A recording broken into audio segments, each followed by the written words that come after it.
subscribe if you've not done that, and don't forget to turn on your notification bell so that whenever we drop a video, you can be the first to see it.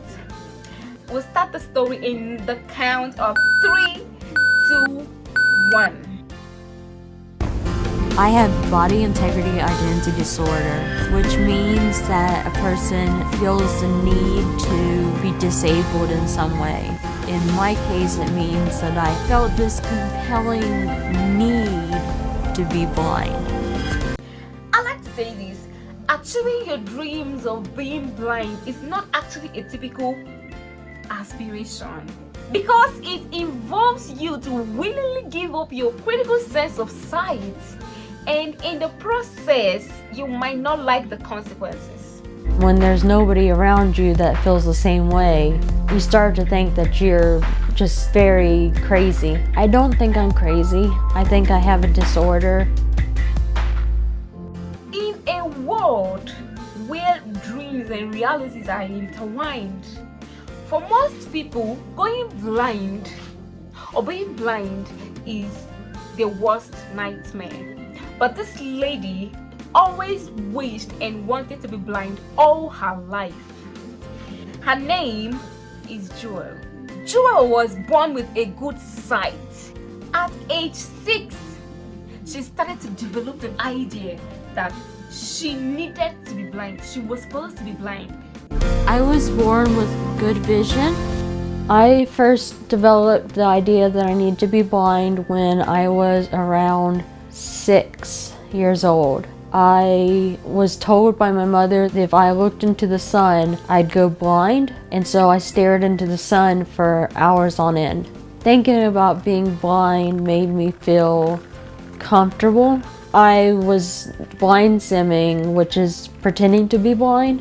Becoming blind was definitely a difficult decision to make. I tried to avoid it, but it kept coming up in my head, and by the time I was 21, it was a non-stop alarm that was going off. This lady suffers from a disease condition known as body integrity identity disorder. And this disease condition led her to, or I would rather say compelled her to take her own sight, to deliberately take her own sight. Before we go on, what is body integrity identity disorder? BIID means that you have a need to be disabled in some way. In my case, it was a need to go blind. That disorder to acquire a physical disability, like someone who's able, who's capable of walking. They feel like they're not supposed to be walking. They feel like they're not supposed to be seeing. They feel like their hands, they're supposed to, their hands are supposed to be amputated, or they're not supposed to have legs, or they're supposed to be crippled, or they're even supposed to be dead.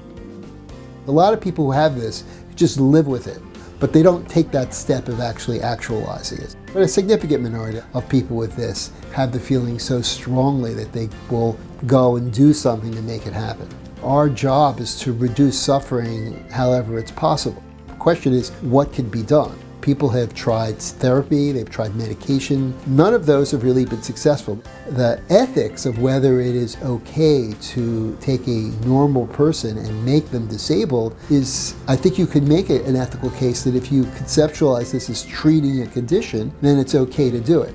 The big fear, of course, is somebody goes ahead and gets an amputation or becomes disabled and then changes their mind. I'd like to encourage people to do what makes sense to make them feel better, but this is such a drastic move that it's hard to encourage.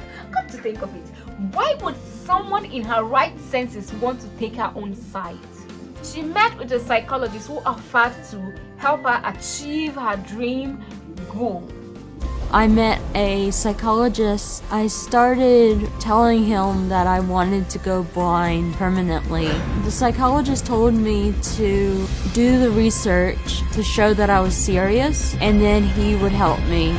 I researched many different ways of going blind. I finally decided on drain cleaner. I found that lye is very painful, although it does get the job done. I found that drain cleaner is a little less painful, although it does a lot of damage to the eye. Because drain cleaner was easily available to me, I went with that. He had me lay down on the sofa and he sat down next to me and put 2 drops of drain cleaner in each of my eyes. The drain cleaner started eating through my eyes. It was a violent pain. With all the pain, all I could think was, yes, this is gonna work. And they had to wait for 30 minutes before getting to the hospital so that they would make sure that the chemical takes its effect properly.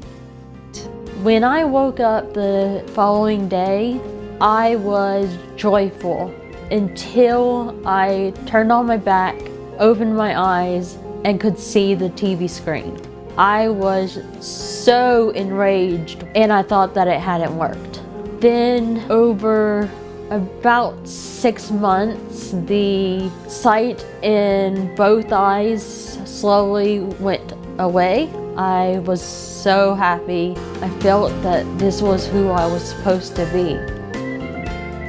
I was elated. My cornea collapsed on my left eye. My left eye was replaced with a prosthetic. Now I see only light and shadow out of my right eye. My immediate family has basically disowned me. The funny thing is that she does not have any regrets, and she would never encourage anyone to do the same thing that she did. These days I have no regrets. I'm very happy as a blind person. If somebody's out there with the same feelings as I have, I would say don't go blind the way I did. I know there's a need, but perhaps someday there'll be treatment for it, and just wait for that treatment if you can. If you feel that you have to, at least talk to a psychiatrist.